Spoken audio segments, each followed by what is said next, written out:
Ça y est, mon rouge destrier Honda est de retour.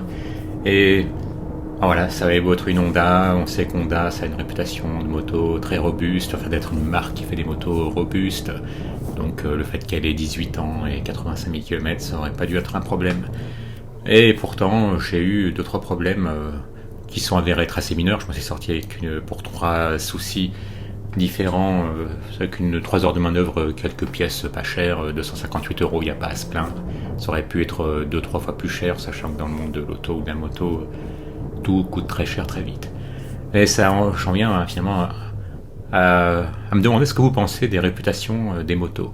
Donc Honda a réputation en robustesse, il y avait d'autres marques comme Triumph, à une époque on se moquait, on disait tiens les Triumph, elles marquent leur territoire d'une flaque d'huile. Dans les années 90, on charriait les possesseurs de Ducati parce qu'on disait qu'ils passaient plus de temps à réparer leur Ducat qu'à la rouler, etc. Donc finalement, on n'est pas insensible aux réputations. Je ne sais pas ce que vous pensez de Mash, la marque Mash par exemple. Moi, je sais que c'est une marque que j'ai absolument pas envie d'acheter parce qu'on sait qu'elles ont des gros problèmes de fiabilité. Des Mash qui à peine de 6 mois d'âge qui commencent déjà à rouiller. Enfin, il y a beaucoup d'histoires vérifiées multiples fois. Ou par exemple, les KTM aussi, quand vous regardez sur les forums ou les commentaires de possesseurs de KTM, il n'est pas rare de voir des problèmes de fiabilité sur notamment que ce soit les KTM 390 Duke ou les 690, etc. Alors, est-ce qu'on peut vraiment considérer qu'on doit se méfier d'une marque dans sa globalité ou faire confiance à une marque dans sa globalité ? Moi, vous voyez, par exemple, chez cette CBF 600, il faut quand même garder à l'esprit qu'à l'époque, c'était pas le haut de gamme de Honda. C'est peut-être aussi normal qu'elle vieillisse pas aussi bien que le haut de gamme de l'époque, que par exemple, je sais pas qu'est-ce qu'il aurait pu avoir une CBR 900, etc. Donc c'est des motos beaucoup plus chères. Elle était classée utilitaire. Mais si quand on monte dans les tours, on sent bien qu'elle a son petit ADN de sportive. Il y a eu aussi parfois des modèles sur certaines motos, chez Honda, où vous avez sans doute entendu parler de la CB500 des années 90, de motojournal, qui avait fait plus de 300 km quasiment sans souci, à part l'entretien courant, il n'y avait quasiment rien eu à faire dessus. Et du coup, cette bonne image d'un modèle de moto, il déteint sur toute la marque, positivement là en l'occurrence. Mais j'ai vu aussi, pareillement, sur des forums ou des commentaires de vidéos YouTube, de possesseurs de CB500 qui ont eu plein de problèmes, autres que le moteur lui-même. Parce que c'est vrai qu'il y a le moteur, mais vous pouvez aussi avoir, ce que j'ai eu notamment, des soucis électriques. Alors je sais pas si c'est une coïncidence, ça a commencé par le clignot droit qui avait lâché, il avait quelques années déjà, pourquoi pas.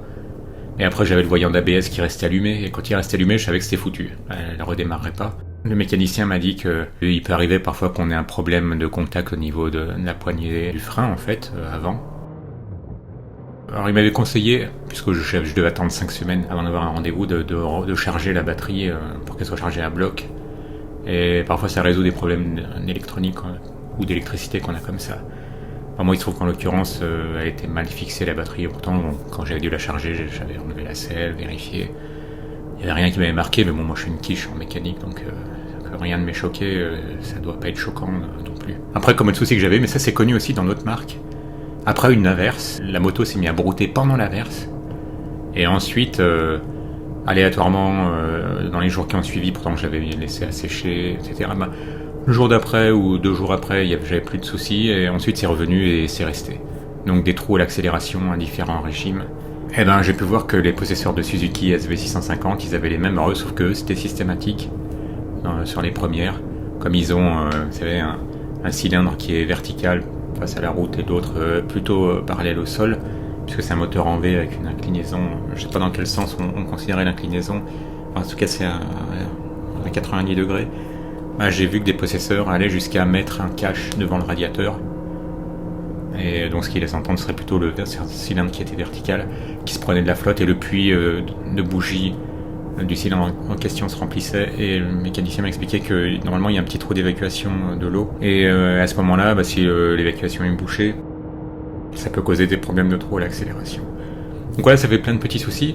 Donc, finalement c'est pas le moteur en lui-même, et j'ai pu voir, je sais pas si vous avez vu l'essai de Lunaris sur cette moto-là, d'ailleurs je l'ai regardé plusieurs fois avant de l'acheter. Et bah oui, la moto qu'il essayait, la CBS 600, elle avait 156 000 km et sans souci.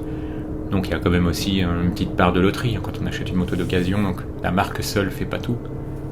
Donc même si c'est une Honda, bah voilà, on n'est pas à l'abri de petits soucis. Alors est-ce que vous avez constaté la même chose? Parce qu'il y a des marques dont vous vous méfiez spontanément et sur lesquelles pourtant vous n'avez pas eu de soucis. Et à l'inverse, des marques qui évoluent dans le bon sens. Mash par exemple, apparemment ces derniers temps, très récemment, ils ont commencé à faire des efforts de qualité. Bon, ils partent de tellement loin que c'est pas trop étonnant, ils peuvent que progresser presque. Mais sinon, il y a d'autres motos qui ont étrangement pas la même réputation de fiabilité que Honda, et pourtant, bon, j'en ai vu beaucoup, des TDM 850 et 900 avec des kilométrages bien supérieurs à 100 000, 120 000, 150 000, et qui roulent très bien sans souci. Est-ce que vous considérez vraiment une marque comme gage de fiabilité, ou c'est vraiment des modèles dans une marque auxquels vous accordez votre confiance? N'hésitez pas à le dire en commentaire, un petit like si vous avez aimé, abonnez-vous si ce n'est déjà fait, et à bientôt.